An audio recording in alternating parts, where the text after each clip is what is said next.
Students हम electrostatic या electric charge पर बात कर रहे थे कि जो हमारे पास चार्ज बॉडीज होती है, कैपेसिटर पर हम बात करेंगे इससे बाद। फर्स्ट ऑफ ऑल हम उसको रिकॉल करते हैं, क्या क्या हमने पढ़ा है उसको रिव्यू कर लेते हैं। सो अगर आप देखें, जब हम इलेक्ट्रिक चार्ज की बात करते हैं, फॉर एग्जांपल प्लस चार्ज या माइनस चार्ज, पॉजिटिव या नेगेटिव, तो हम कहते हैं कि कोई भी टाइप का चार्ज हो, पॉजिटिव हो या नेगेटिव, ये एक्चुअली जब भी फोर्स अप्लाई करता है एक दूसरे के ऊपर, तो एक्चुअली ये इलेक्ट्रिक फील्ड प्रोड्यूस करता है, इलेक्ट्रिक फील्ड प्रोड्यूस करता है, और उस इलेक्ट्रिक फील्ड की वजह से फिर ये एक दूसरे के ऊपर फोर्स एग्जर्ट कर सकते हैं।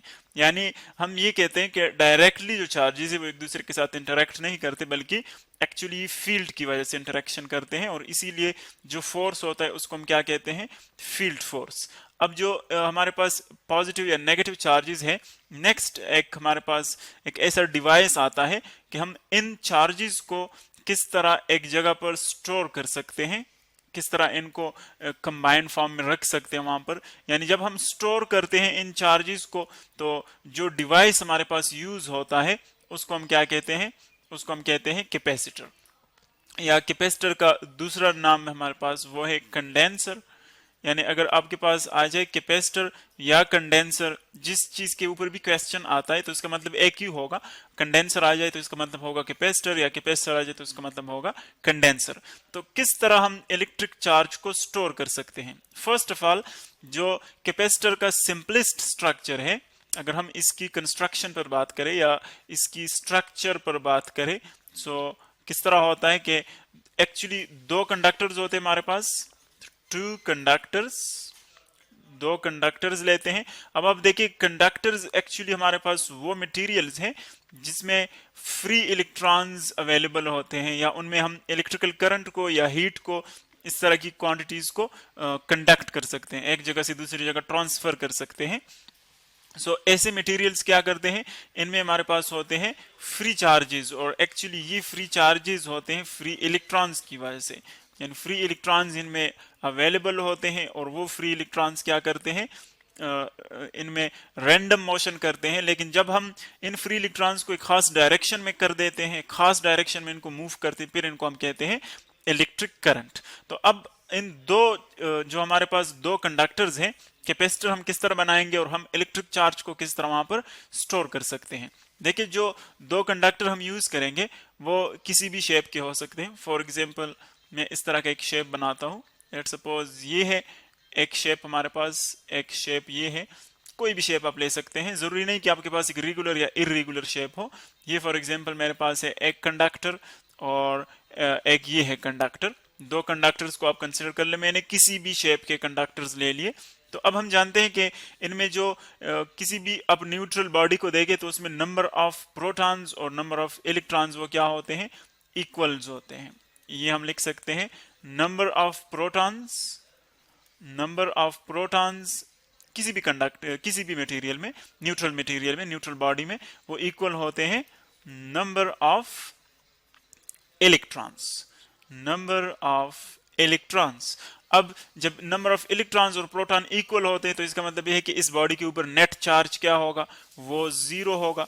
क्योंकि जितने पॉजिटिव चार्जेस हैं वहां पर, उतने वहां पर नेगेटिव चार्जेस हैं, तो पॉजिटिव और नेगेटिव एक दूसरे को कैंसिल आउट कर लेंगे इफेक्ट को, नेट चार्ज हमारे पास आ जाएगा जीरो।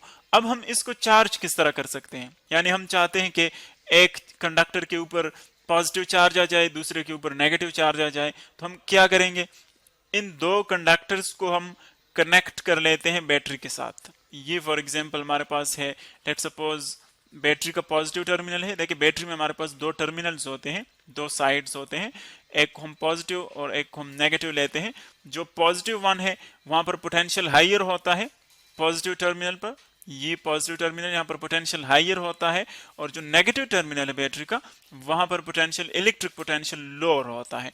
सो अब इस बैटरी को जब हम कनेक्ट कर लेते हैं कंडक्टर्स के साथ, सो बैटरी क्या करती है, इन चार्जेस को इलेक्ट्रिकल एनर्जी प्रोवाइड करती है। एक बात याद रखिए कि जब हम बैटरी से इलेक्ट्रिक करंट हासिल करते हैं तो एक्चुअली वो हमें चार्जेस प्रोवाइड नहीं करते, बल्कि क्या प्रोवाइड करते हैं, इलेक्ट्रिकल एनर्जी प्रोवाइड करती है। तो जब वो इलेक्ट्रिकल एनर्जी प्रोवाइड करती है, सो उस इलेक्ट्रिकल एनर्जी को यूज करके वो चार्जेस जो है मूव करते हैं और एज अ रिजल्ट हमें इलेक्ट्रिकल करंट मिलता है। तो दोनों कंडक्टर्स को हमने कनेक्ट किया बैटरी के साथ। अब क्या होगा, जो पॉजिटिव टर्मिनल है यहाँ का, देखिए एक तो ये है नेगेटिव टर्मिनल, इसको हमने इसके साथ कनेक्ट किया हुआ है, और एक पॉजिटिव टर्मिनल है बैटरी का।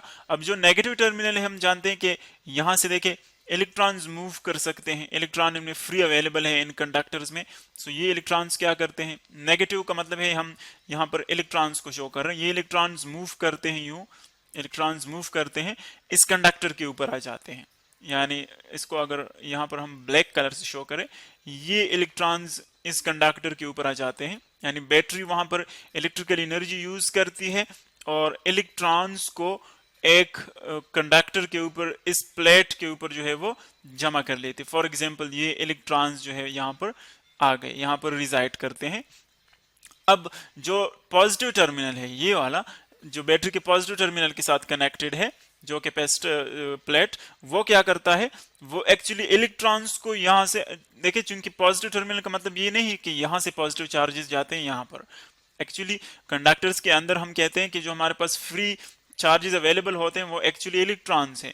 प्रोटॉन तो मूवमेंट नहीं कर सकते, वो तो फिक्स्ड होते हैं न्यूक्लियस में, तो इसीलिए इलेक्ट्रॉन्स एक्चुअली यहाँ से निकलते हैं, इस कंडक्टर से इलेक्ट्रॉन्स निकलते हैं यूं। ये पॉजिटिव जो टर्मिनल है ये इलेक्ट्रॉनों को यहाँ से अट्रैक्ट करता है। जब इलेक्ट्रॉन्स यहाँ से अट्रैक्ट होते हैं, सो जब इलेक्ट्रॉन निकलेंगे तो कौन सा चार्ज रह जाएगा, पॉजिटिव, क्योंकि हम जानते हैं कि एटम में प्रोटॉन और इलेक्ट्रॉन इक्वल होते हैं। तो जब आप इलेक्ट्रॉन निकाल दें तो पॉजिटिव चार्ज वहां पर ज्यादा हो जाएगा और एज अ रिजल्ट वहां पर क्या आ जाएगा, पॉजिटिव चार्ज वहां पर अपेयर होगा। सो जब इलेक्ट्रॉन इस प्लेट से निकलेंगे, सो यहाँ पर क्या रह जाएंगे, पॉजिटिव चार्जेस रह जाएंगे, यानी ये जो प्लेट है ये पॉजिटिवली चार्ज हो जाएगा। देखिए पॉजिटिवली चार्ज हो जाएगा, यहाँ पर पॉजिटिव चार्ज आ जाएगा, और जो दूसरा है वहां पर नेगेटिव चार्ज। एक्चुअली अगर हम इस होल प्रोसेस को देखें, सो होल प्रोसेस हमारे पास इस तरह होता है कि जो पॉजिटिव टर्मिनल है वो यहाँ से इलेक्ट्रॉन्स को देखिए अट्रैक्ट करता है, इलेक्ट्रॉन्स यहाँ से आते हैं, बैटरी से पास होते हैं यू, और इस प्लेट को पहुंच जाते हैं। सो एक्चुअली वही इलेक्ट्रॉन्स हैं, यहाँ से निकलते हैं, यहाँ पर आ जाते हैं, यहाँ पर जमा हो जाते हैं। जहां से निकलते हैं वहां पर पॉजिटिव चार्ज आ जाएगा, जहां पर जमा होते हैं, कलेक्ट होते हैं, वहां पर नेगेटिव चार्ज आ जाएगा। तो इस तरह आप देख रहे हैं कि एक प्लेट के ऊपर हमारे पास प्लस चार्ज आ रहा है, प्लस चार्ज, और दूसरे के ऊपर हमारे पास आता है नेगेटिव चार्ज। अब एक बात और याद रखिए कि देखिए जितने इलेक्ट्रॉन्स यहाँ से निकलेंगे उतने इलेक्ट्रॉन यहाँ पर पहुंचेंगे। यानी अगर यहाँ से 10 इलेक्ट्रॉन्स निकलते हैं, यहाँ से 10 इलेक्ट्रॉन्स निकलते हैं, सो यहाँ पर 10 इलेक्ट्रॉन्स आएंगे। यहाँ से 100 निकलते हैं तो यहाँ पर 100 आएंगे। यानी दोनों प्लेट्स के ऊपर चार्ज जो है मैग्नीट्यूड उनका इक्वल होगा, और जो साइन है उनका जो सेंस है वो अपोजिट होगा। यानी दोनों प्लेट्स के ऊपर क्या होंगे, इक्वल चार्जेस होंगे, मैग्नीट्यूड इनका इक्वल होगा, इक्वल चार्जेस होंगे, लेकिन अपोजिट इन सेंस होंगे। एक पर पॉजिटिव होगा और दूसरे पर नेगेटिव होगा। और ये तो हमारे पास आगे किस तरह हम कैपेसिटर को चार्ज करते हैं, इस तरह हम कैपेसिटर को चार्ज कर सकते हैं। अब देखिए अगर इन दोनों को हम कनेक्ट कर ले एक दूसरे के साथ, यानी फॉर एग्जांपल मैं इन दोनों प्लेट्स को कनेक्ट कर लेता हूं किसी वायर के जरिए, सो इलेक्ट्रॉन्स यहां से फिर फ्लो करेंगे, यहां पर आएंगे, ये फिर न्यूट्रल बन जाएगा। यानी अगर हम इसको कनेक्ट कर ले तो फिर स्टोर नहीं होगा, इलेक्ट्रॉनों की मूवमेंट कंटिन्यू रहेगी।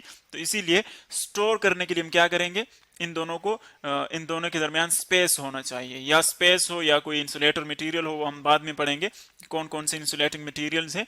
अब नेक्स्ट, यहाँ पर बैटरी जितना वोल्टेज प्रोवाइड करती है, फॉर एग्जांपल V इसका वोल्टेज है, तो उतना वोल्टेज यहाँ पर इन दो प्लेट्स के दरमियान अपेयर होगा। यानी बैटरी का वोल्टेज है फॉर एग्जांपल 12 वोल्ट्स, तो इनके दरमियान जो वोल्टेज है वो आ जाएगा 12 वोल्ट्स। एग्जैक्टली सेम वोल्टेज यहाँ पर आएगा, इक्वल वोल्टेज यहाँ पर आएगा। सो जितना आप ज्यादा वोल्टेज प्रोवाइड करेंगे उतना ज्यादा चार्जेस यहाँ पर स्टोर होंगे, क्योंकि वोल्टेज जितने चार्जेस ज्यादा होंगे उतना डिफरेंस ज्यादा होगा। सो इसका मतलब ये है कि जो चार्जेस है Q, जितने ज्यादा चार्जेस स्टोर होंगे वो प्रोपोर्शनल है किसके लिए, वोल्टेज के लिए। Q is proportional to V। या अगर हम साइन ऑफ प्रोपोर्शनलिटी को हटाए तो हमारे पास आ जाएगा Q is equal to CV। अब C यहाँ पर क्या है, अगर C की वैल्यू हम देखें C is equal to Q divided by V। C actually capacitance है, और हम कहते हैं कि 1 कूलम चार्ज अगर 1 वोल्ट प्रोवाइड कर ले आप पोटेंशियल डिफरेंस और 1 कूलम चार्ज वहां पर स्टोर हो जाए तो कैपेसिटेंस हमारे पास होगा 1 कूलम। और ये एरिया पर डिपेंड करते हैं, जितना ज्यादा एरिया होगा उतने ज्यादा यहाँ पर चार्जेस जो है वो स्टोर हो जाते हैं। तो अगर आप देखें जो डिफिनीशन में इस स्टूडेंट्स जो हमारे पास कैपेसिटेंस की यूनिट है वो हो जाएगी 1 कूलम डिवाइड बाय 1 वोल्ट, जो कि माइकल फेरेडे ने फर्स्ट जो है वो डिस्कस किया था। तो इसीलिए हमारे पास इसकी जो यूनिट है वो क्या आएगी, यानी अगर हम C को उसी फॉर्म में लेके Q divided by V form में, C is equal to Q divided by V। So अगर हमारे पास 1 कूलम ऑफ चार्ज है, 1 कूलम ऑफ चार्ज और 1 वोल्ट उनके दरमियान पोटेंशियल डिफरेंस है, सो जो कैपेसिटेंस होगा वो हमारे पास होगा 1 फेरेड। 1 फेरेड ये हमारे पास इसकी यूनिट है। और जो हमारे पास कैपेसिटेंस है वो एक्चुअली डिपेंड करता है कि उसकी एरिया क्या है, जो प्लेट्स हम यूज कर रहे हैं उनके दरमियान स्पेसिंग कितनी है, कितना डिस्टेंस है इनके दरमियान, और उनके दरमियान हम कौन सा इंसुलेटर यूज कर रहे हैं, इंसुलेटर यूज कर रहे हैं या कोई दूसरा मटेरियल यूज कर रहे हैं, इन सब चीजों पर डिपेंड करता है। इस तमाम चीजों को, ये तो हमारे पास इंट्रोडक्शन था कैपेसिटर का और कैपेसिटेंस का, इन सब फैक्टर्स को हम नेक्स्ट लेक्चर्स में पढ़ेंगे।